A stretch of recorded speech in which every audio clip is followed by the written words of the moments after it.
Good day! Welcome to another episode of Secret Sims Food Trip in Baguio. Yan, tayo po ay kakain. Yan, may ipugaw rice, benguet rice. Yan, kare-kare, oxtail. Yan ay chicken pinikpekan. Yan ay ang mushroom with salad, no? Yan ay kare-kare, oxtail. Yan yung ipigaw rice, medyo brown, no?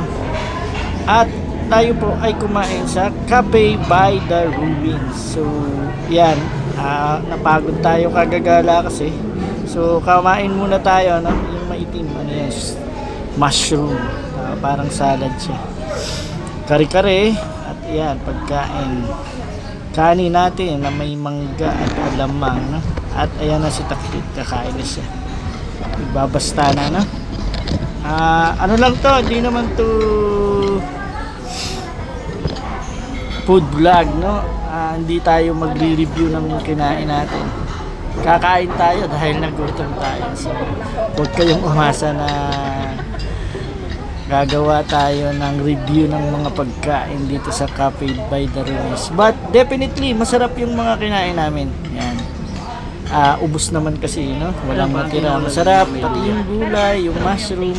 Siyempre, yung pinag-uusapan namin dyan, yung manok. Medyo kakaiba. Pinikpekan, no? Pinikpikan. Yun yung, yung parang siya, ginugulping manok. Hindi, siya yung pinapalo muna para lumabas yung dugo, para umano sa laman. Tapos, para siyang nilaga na tinola na may sabaw pag niluto. Masarap yan. Sa north kasi yung pinikpikan yan. Sa pagka mainit, mas masarap yan. Sa mga malalamig na lugar yan. Yan yung kinakain nila. Yung dugo, umaano sa laman. Yung dugo niya kasi umaano sa laman. Okay mo rin. Parang may ako na kayo. Ay! Kaka-explain ng itsura yun.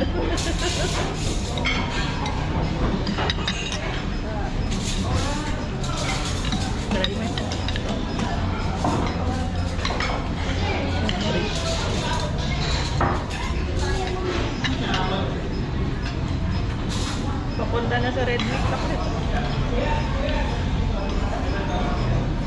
Yung kasi pang timpla niya, yung dugo, yung tumitimpla.